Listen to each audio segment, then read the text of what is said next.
पहा फक्त Maharashtra superfast news, आवाज जनतेचा। मी प्रतिनिधी गणेश मुकुंद नारंगीकर, महाराष्ट्र सुपरफास्ट न्यूज, आवाज जनतेचा। तर आज आपण विरार पूर्व येथील कोकण नगर येथील रस्त्याच्या समस्याबाबतीत अनेक वर्षे त्यांच्या ह्या समस्या रस्त्याच्या प्रलंबित आहेत। त्यांना जायला रस्ता नाही आहे। पावसाळ्यात तर एवढी त्यांची वाताहत होते की अक्षरशः चिखलातून रस्ता काढावा लागतो की आहे किंवा नाही ही त्यांना कळत नाही की आपण रस्त्यात आहोत किंवा जागेवर हेही त्यांना समजत नाही। तर अनेक वर्ष ते ह्या प्रकरणासाठी महानगरपालिकेच्या फेऱ्या घालत आहेत, अनेक निवेदनं दिली आहेत आणि ह्या बाबतीत प्रतिनिधी करत आहेत सभा असावर आपण। नमस्कार, मी विनायक शिकवण।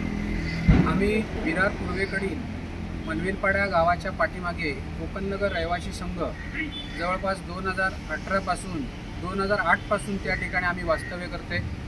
नाही म्हटलं तरी जवळपास 15-16 वर्ष आम्ही त्या ठिकाणी वास्तव्य करतोय।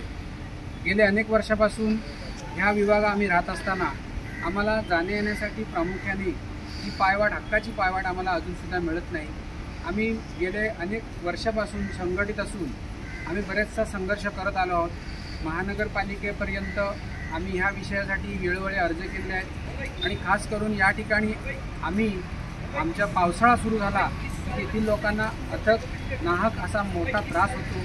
शाळेतील विद्यार्थी, गरोदर स्त्रिया यांना गाड्या पुढपर्यंत जात नसतातच, परंतु निदान पायवाट नसल्यामुळं पावसाळ्यामध्ये चिखलाचं साम्राज्य त्या ठिकाणी होत असल्यामुळे तो नाहक त्रास आम्हाला भोगावा लागतोय। म्हणून आज आम्ही वसई विरार शहर महानगरपालिकेचे आयुक्त या सर्वांना पुन्हा एकदा लेखी निवेदन आणि शेवटचा आम्ही इशारा द्यायला आलो आहे की नक्कीच या ठिकाणी ह्या विषयावर तुम्ही लवकरच तोडगा काढाल, जेणेकरून या लोकांचा जो उद्रेक आहे त्यानंतर येथील लोक जर या ठिकाणी लोकांचा संयम तुटला तर त्याला जबाबदार आपण महानगरपालिकाच राहणार आहात असा आम्ही आयुक्तांना या ठिकाणी इशारा दिलेला आहे।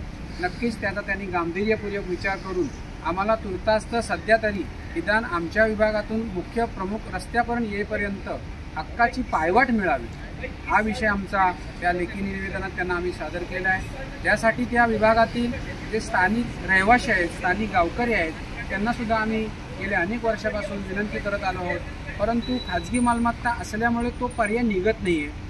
त्याहीसाठी तेथील ग्रामस्थांनी, तेथील स्थानिक रहिवाशांनी आम्हाला सहकार्य करावं आणि सहकार्याची भावना त्यांनी आम्हाला दर्शवावी हाहीसुद्धा आम्ही गेले अनेक वर्ष त्यांना आम्ही विनंती करत आलो आहोत।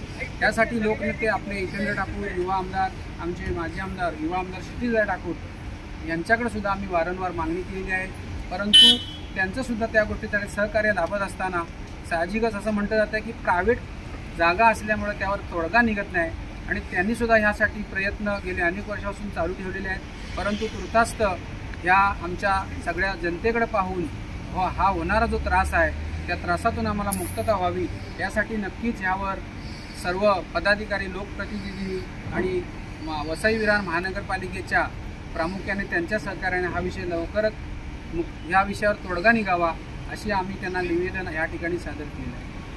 नमस्कार, कोकणनगर रहिवासी संघामध्ये आम्ही गेली 16 ते 17 वर्षे वास्तव्य करत असून आज आपण वसई विरार महानगरपालिका या PW डिपार्टमेंटचे अधिकारी पाचांगे साहेब यांना आपण की खरोखरच गेल्या या 16 वर्षापासून आमची जी समस्या आहे रस्त्यासंदर्भात आणि ती मांडण्यासाठी एक लेखी स्वरूपात त्यांना निवेदन आपण दिलेले आहे।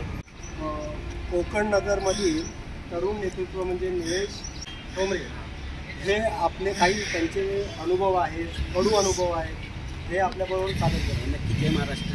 निलेश ठोंबरे, आज कोकणनगर युवा संघाचे अध्यक्ष। कोकणनगर युवा संघटना स्थापन जवळजवळ आम्ही आज 15 वर्षे परिपूर्ण झाली। या स्थापन करण्याचं नेतृत्वही आम्ही केलं। आज संघटना 2006 मध्ये स्थापन झाली। आज कोकणनगर रहिवासी संघाला नाव दिले, याचे आम्ही सर्व हे सिनेदार आहोत, साक्षीदार आहोत।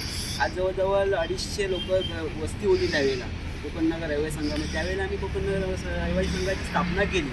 ते स्थापना झाल्यानंतर आज तिथे जवळजवळ नाही म्हटलं तर भरपूर लोकसंख्या घरं वाढली गेली। आज 5000च्या वरती घरं गेली, त्यामध्ये आईवनगर झालं, बाजूला कोयना नगर झालं, त्या साईडला देवराम नगर झालं, अशी नगर वाढल्यामुळे आज लोकांना नक्कीच ज्यावेळेला ऊन वगैरे असतं, उन्हाळा वगैरे असतं, त्यावेळेला पायवाटा लोकांच्या आजूबाजूला झाले असतात, त्यावेळी तो प्रश्न निर्माण होत नाही की पावसाळा निर्माण झाल्यानंतर लोकांना सर्व जागृत होतात. मुळात लहान मुलं, आम्ही तर समजा कामावरती गेल्यानंतर एकदा सकाळी जातो, संध्याकाळी परत येतो, परंतु जी लहान मुलं असतात, जे पालक असतात, त्या लोकांना जर शाळेत आणायचं म्हटलं तर त्यांना 4 फेऱ्या साहेब मारावं लागतात, त्या चिखलातून यावं लागतं. निदान हा महानगरपालिकेने याचा काहीतरी तोडगा काढावा. आमच्या पूर्ण रहिवासी संघाला, न्याय व नगर संघ किंवा कोयना नगर संघ पर्यायी मार्ग निवडून द्यावं हीच आमची अपेक्षा आहे. आज जवळजवळ नाही म्हटलं तर आम्ही 15 वर्षा संघर्ष करतच आलो आहोत. यापुढे आमचा संघर्ष नक्कीच कायम राहणं, ही संघटना टिकवून ठेवणं. आज 15 वर्ष चांगली साहेब कोकण नगरची संघटना एक बोलतात ना, आम्ही सर्व एका मानेचे मळ्यात. आज कोकणातली ही सर्व वस्ती आहे. जर ही कोकणातली लोकसंख्या जर झपाट्याने जर सुविधा आम्हाला मिळाल्या नाहीत, नक्कीच लोक रस्त्यावरती उतरतील. ही मी तुम्हाला घ्यावी देऊ शकतो. नक्कीच हा उल्लेख आम्हाला महानगरपालिकेला पाहायला मिळेल. जर आपण महानगरपालिका यासाठी आमचे जे स्थायिक बिल्डर आहेत त्यांच्याशी संपर्क साधून, आमचे जे प्रतिनिधी आहेत त्यांच्याही संपर्क साधून, खरोखर आम्हाला प्रतिनिधी यांनी आम्हाला सहकार्य केलंच हवं.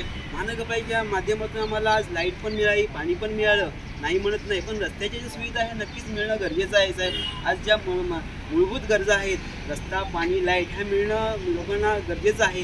हे मिळणं कुठंतरी आम्हाला झालं पाहिजे, हेच मी आपणास निवेदन करतो. खरोखर आपलंही पत्रकार आपण आहात, आम्हाला सोशल मीडियाच्या माध्यमातून आणि तुम्ही जे प्रचार करता ते मांडवकर साहेबांचाही मी आभार मानतो आणि आपण ते प्रतिनिधी आहेत तुमचाही मी मनपूर्वक आभार मानतो. कोकण नगर रहिवासी संघाच्या वतीनं आपण बाईट घेतली त्याबद्दल तुमचं मी मनपूर्वक आभार मानतो. धन्यवाद साहेब.